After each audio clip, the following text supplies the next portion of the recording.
Good morning to everyone. This is Neelavathi. మనం last పార్ట్లో చెప్పుకున్నాం కదా, ఆర్ఎస్ నామన్క్లేచరు రిమైనింగ్ రూల్స్ చెప్పుకుందాం. అందులో వచ్చేసరికి లీస్ట్ ప్రియారిటీ గ్రూప్ కానీ బిలో ద ప్లేన్ ఉంటే అక్కడ కాన్ఫిగరేషన్లో ఎలాంటి చేంజ్ ఉండదు. అయితే ముందుగా మనం కాన్ఫిగరేషన్ రాసేటప్పుడు ఎలా అయినా రాసుకోవచ్చు, కాకపోతే దీన్ని ఫిషర్ ప్రొజెక్షన్లో మార్చి కూడా రాసుకోవచ్చు.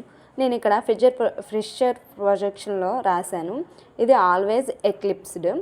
ఇక్కడ ఇటు నుంచి చూసేటప్పటికి వెర్టికల్ అంటే ప్లేన్లో ఉన్న యాటమ్స్ అన్నీ వెర్టికల్ లైన్లో చెప్తాము. Above the plane below the plane ఉండేటప్పుడు హార్జెంటల్ లైన్లో చెప్తాం ఫిషర్ ప్రొజెక్షన్లో. అయితే ఇక్కడ CH2OH CH3 అనేది ప్లేన్లో ఉంది. అప్పుడు దీనిని వెర్టికల్ లైన్కి టాప్ బాటంలో రాసుకున్నాం. ఇటు నుంచి చూస్తే ఇది టాప్, ఇది బాటమ్ వచ్చింది. ఇటు నుంచి చూస్తే H అనేది లెఫ్ట్ సైడ్, OH అనేది రైట్ సైడ్ వస్తుంది.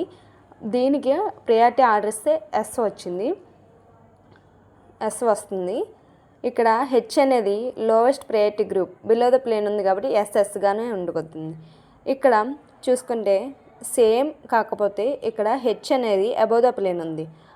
Least priority group above the plane ఉంది కాబట్టి R అనేది Sగా కన్వర్ట్ అవుతుంది.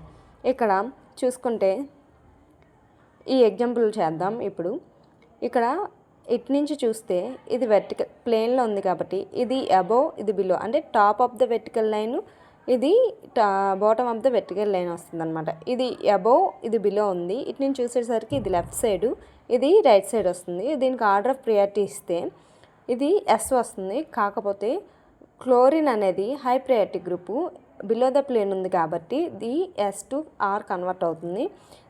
కొన్ని ఎగ్జాంపుల్స్ ఇచ్చాను, ట్రై చేయండి. Thank you all.